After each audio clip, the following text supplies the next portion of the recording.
প্রশ্ন, কৃষ্ণ ভক্তরা কি দুর্গাপুজো করতে পারেন? কৃষ্ণ ভক্তরা তারা পরমেশ্বর ভগবান শ্রীকৃষ্ণের শরণাগত। তারা ভালোভাবেই শ্রীমদ্ ভগবত গীতা পড়েছেন, জেনেছেন।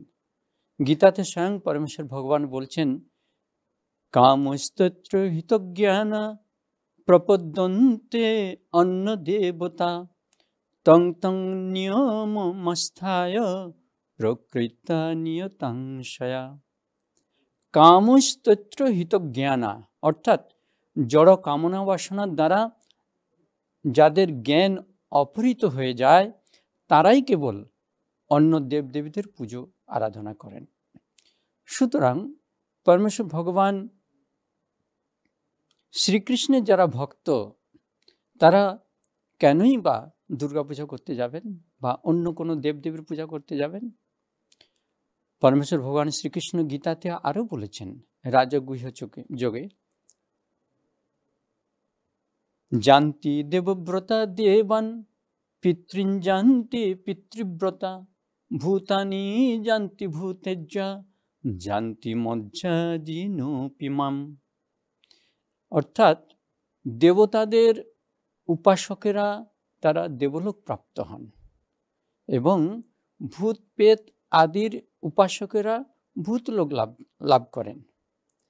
আর যারা পিতৃ মাতৃ উপাসনা করে তারা পিতৃলোক লাভ করেন। এবং যারা পরমেশ্বর ভগবান বলছেন যারা আমার উপাসনা করেন তারা আমাকেই লাভ করেন। সুতরাং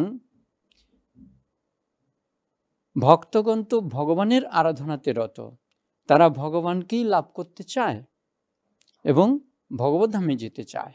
কারণ শ্রীমদ্ ভাগবতমে সুখদেব গোস্বামী এই বিষয়ে বলছেন যে অকাম সর্বকাম বা মোক্ষ কাম উদারধি তীব্রেন ভক্তি যোগেন যজেত পুরুষং পরম। অর্থাৎ সর্বপ্রকার কামনাযুক্ত হন অথবা সম্পূর্ণ নিষ্কাম হন আর মুক্তিকামী হন, যেইভাবে হোক কোনো সুবুদ্ধিমান মানুষ যদি তীব্র ভক্তিযোগে পরমেশ্বর ভগবান শ্রীকৃষ্ণের আরাধনা করেন তাহলে কি হবে না, তার সমস্ত রকম কামনা বাসনা, সমস্ত প্রকার কামনা বাসনা পরিপূর্ণভাবে সম্পূর্ণ করতে পারবেন।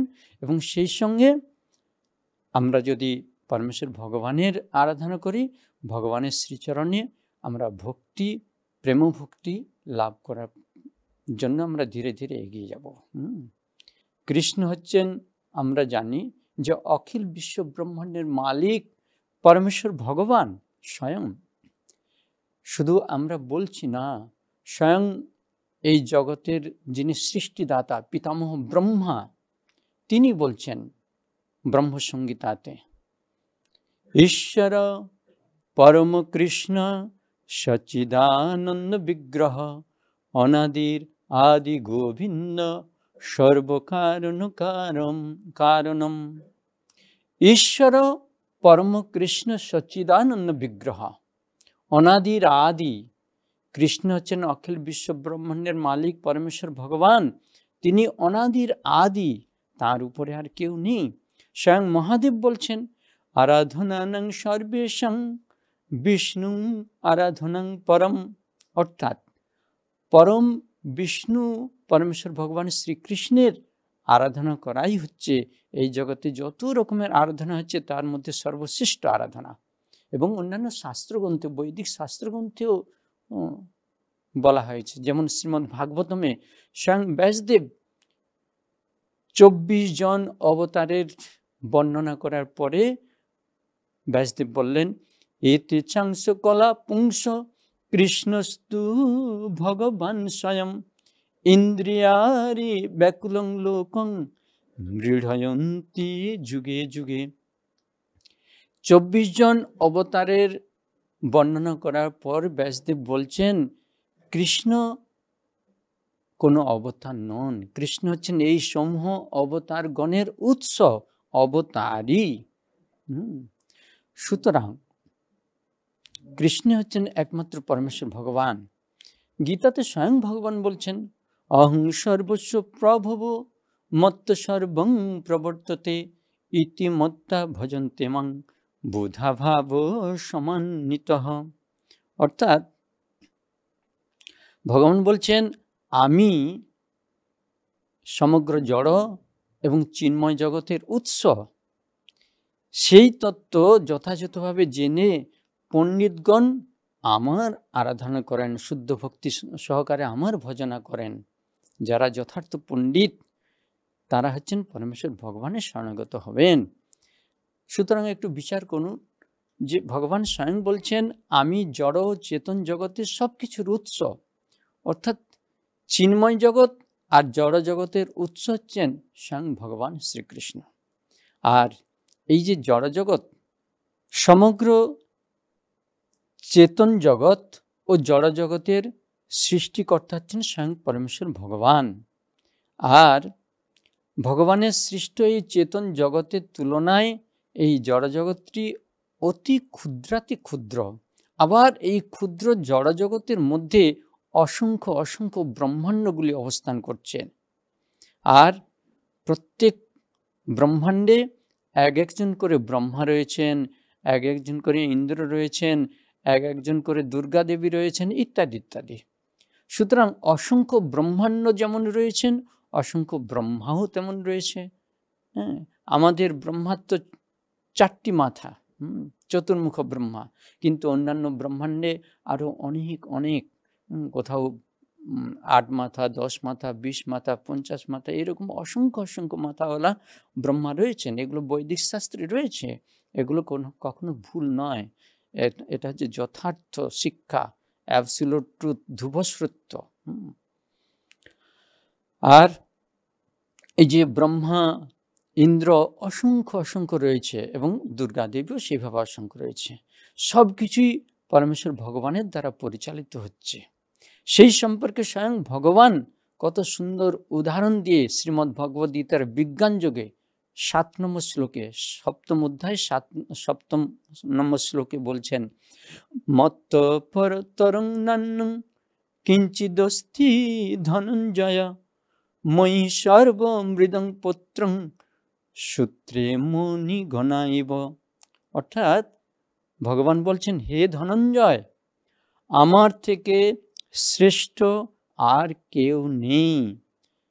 সূত্রে যেমন মণিসমূহ গাঁথা থাকে, তেমনি সমগ্র বিশ্ব ব্রহ্মাণ্ডগুলি আমাতেই অবস্থান করে। চিন্তা করুন, একটি মাত্র সুতোর মধ্যে যেমন অসংখ্য মণিরত্ন দিয়ে সুন্দর মালা বানানো হয়, ঠিক সেইভাবে মালার মণিসমূহকে সবাই দেখতে পেলেও কিন্তু সুতোকে কেউ দেখতে পায় না।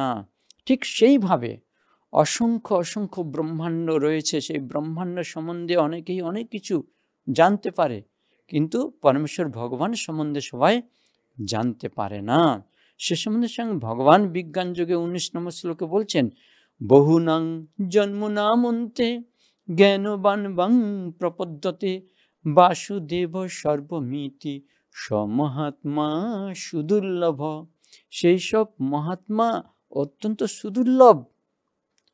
বহুনাং জন্ম নামন্তে জ্ঞানবান বাং প্রপদ্যতে, জ্ঞানবান পণ্ডিতগণ বহু জন্মে তপস্যার ফলে তারা জানতে পারেন যে বাসুদেব সর্বমিতি, বাসুদেব ভগবান শ্রীকৃষ্ণ হচ্ছেন সব কিছুর উৎস। পরমেশ্বর ভগবান অখিল বিশ্ব ব্রহ্মাণ্ডের মালিক, একেলা ঈশ্বর কৃষ্ণ আর সব ভৃত্য, এটা তখন জানতে পারে। প্রতিটি ব্রহ্মাণ্ডে যে এক একজন করে ব্রহ্মা, ইন্দ্র, দুর্গা ইত্যাদি রয়েছেন, যেমন আমাদের ব্রহ্মাণ্ডে মাতা দুর্গা দেবীর কথা বলা হচ্ছে। এই দুর্গা দেবী হচ্ছেন ভগবান শ্রীকৃষ্ণের বহিরঙ্গা ত্রিগুণময়ী মায়াশক্তির প্রকাশ, যিনি ভগবান শ্রীকৃষ্ণের আজ্ঞায় এই জেলখানা স্বরূপ জড়া প্রকৃতির নিয়ন্তা বা অধিষ্ঠাত্রী দেবী। তিনি সমস্ত কৃষ্ণ বহির্মুখ জীবদের এই জড়জগতে আবদ্ধ করে রেখেছেন। এই দুর্গা দেবী সম্পর্কে ভগবান শ্রীকৃষ্ণ গীতার 7ম অধ্যায় 14 নম্বর শ্লোকে বলছেন, দৈবী হেষা গুণময়ী মম মায়া দুরত্যয়া মামে বজে প্রপদ্যন্তে মায়ামে তাং তরন্তিতে। অর্থাৎ আমার এই দৈবী মায়া, দুর্গা দেবী সম্বন্ধে ভগবান স্বয়ং বলছেন যে আমার এই দৈবী মায়া ত্রিগুণাত্মিকা, সত্য রজ তম 3 গুণ আত্মিকা, এবং তা দূরতিক্রমণীয়, তাকে অতিক্রম করতে সবাই পারে না। কিন্তু যারা আমাকে প্রপত্তি করেন তারাই কেবল আমার এই দৈবী মায়াকে উত্তীর্ণ করতে পারেন। অর্থাৎ তাই শ্রীকৃষ্ণের শরণাগত হতে হবে। ভগবান শ্রীকৃষ্ণের অনন্ত শক্তির মধ্যে 3টি শক্তি হচ্ছেন প্রধান। সেই 3টি শক্তি কি না? অন্তরঙ্গা শক্তি, বহিরঙ্গা শক্তি এবং তটস্থা শক্তি। এর মধ্যে বহিরঙ্গা শক্তির প্রতিমূর্তি হলো এই দুর্গা দেবী। দুর্গা দেবীকে অনেকে আদ্যা শক্তি বলে থাকেন, আদ্যা শক্তি মহামায়া। শ্রীকৃষ্ণ যেমন সমস্ত বিষ্ণু তত্ত্বের উৎস, শ্রীমদ্ ভাগবতম বলা আছে, এতে চাংশ কলাপুংস কৃষ্ণস্তু ভগবান স্বয়ং, এবং সকল অবতারগণ তার অংশ, কলা ইত্যাদি ইত্যাদি। তেমনি শ্রীকৃষ্ণের সমস্ত স্বরূপ শক্তির উৎস হচ্ছেন শ্রীমতী রাধারানী। দুর্গা, কালী, লক্ষ্মী, সরস্বতী তার অংশ, কলা ইত্যাদি। চৈতন্য চরিতামৃতে এই প্রসঙ্গে স্পষ্টভাবে বলা হচ্ছে, রাধা পূর্ণ শক্তি, কৃষ্ণ পূর্ণ শক্তিমান, 2 বস্তু ভেদ নাই শাস্ত্র প্রমাণ। রাধা পূর্ণ শক্তি, কৃষ্ণ পূর্ণ শক্তিমান, 2 বস্তু ভেদ নাই শাস্ত্র প্রমাণ। এবং শ্রীমতী রাধারানী থেকে এসেছেন যে যোগমায়া দেবী, যিনি কৃষ্ণ লীলায় পুষ্টি সাধন করেন। আর এই দশভুজা দুর্গা দেবী বা মহামায়া হলেন তারই ছায়া সদৃশ।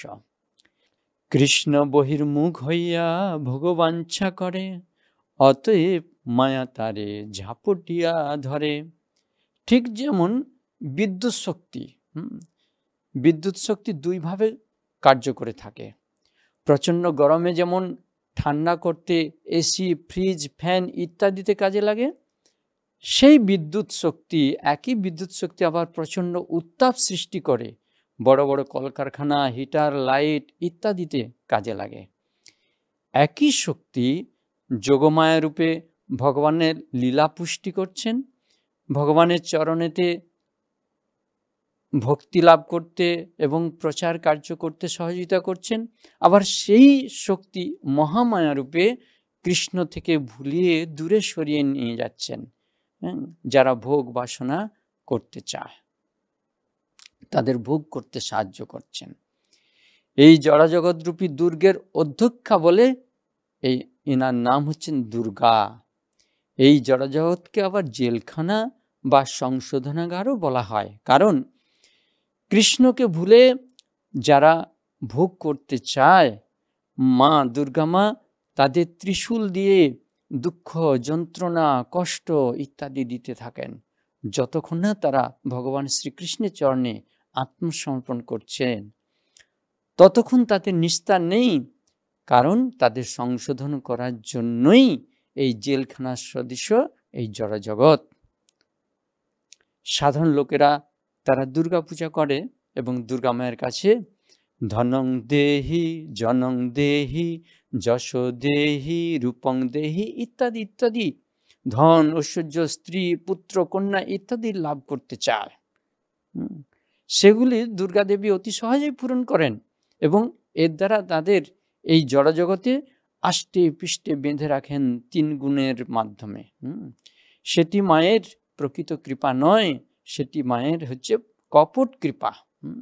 কিন্তু মায়ের প্রকৃত কৃপা হলো যারা অত্যন্ত সৌভাগ্যবান ব্যক্তি,